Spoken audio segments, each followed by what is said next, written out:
नमस्कार, मैं दिविज बहुगुणा। दक्षिण एशिया की ऊंची बर्फीली चोटियां और उन चोटियों के घने जंगलों में पाया जाने वाला एक ऐसा जानवर जो किसी रहस्यमयी कहानी से कम नहीं है।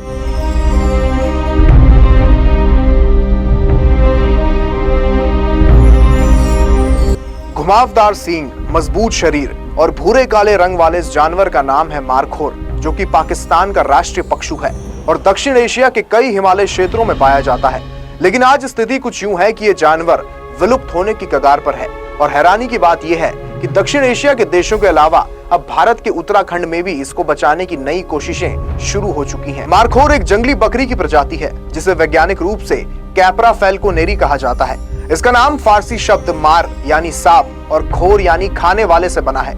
इसके सींग भी किसी सांप की तरह ही घुमावदार होते हैं, जो कि इसे एक रहस्यमयी रूप देते हैं। कहा जाता है कि मारखोर अपने खुरों से सांप को मार डालता है और इसलिए इसे मारखोर कहा जाता है। मारखोर की सबसे बड़ी पहचान है उसके सर्पिल सींग, जो कि मादाओं की अपेक्षा नर में अधिक लंबे होते हैं। इसकी लंबाई 1 मीटर से अधिक तक हो सकती है और ये जानवर अपने विशेष आहार और वातावरण के लिए भी जाना जाता है, जिसको लेकर वैज्ञानिक रूप से इस पर अभी भी शोध जारी है। कहा जाता है कि मारखोर का व्यवहार बहुत सतर्क होता है। ये दुर्गम पर्वतीय इलाकों में रहना पसंद करते हैं और छोटे समूहों में देखे जाते हैं।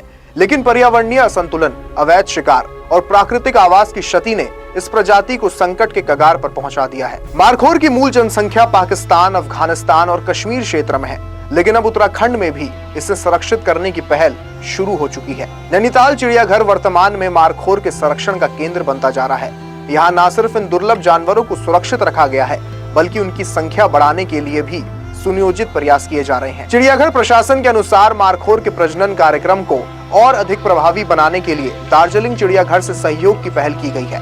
दोनों संस्थान मिलकर मारखोर की आबादी में वृद्धि और आनुवांशिक विविधता बनाए रखने के लिए काम कर रहे हैं। संयुक्त राष्ट्र यानी कि यूएन की रेड लिस्ट में मारखोर को एक संकटग्रस्त प्रजाति के रूप में सूचीबद्ध किया गया है और यही कारण है कि इसके संरक्षण को लेकर अंतर्राष्ट्रीय स्तर पर भी प्रयास किए जा रहे हैं। नैनीताल चिड़ियाघर प्रशासन के अनुसार मारखोर की प्राकृतिक प्रवृत्तियों और खान पान को ध्यान में रखते हुए उनका विशेष ख्याल रखा जाता है। साथ ही इस प्रजाति की व्यवहारिक विशेषताओं को समझने और उनके अनुकूल वातावरण विकसित करने की दिशा में भी चिड़ियाघर काम कर रहा है।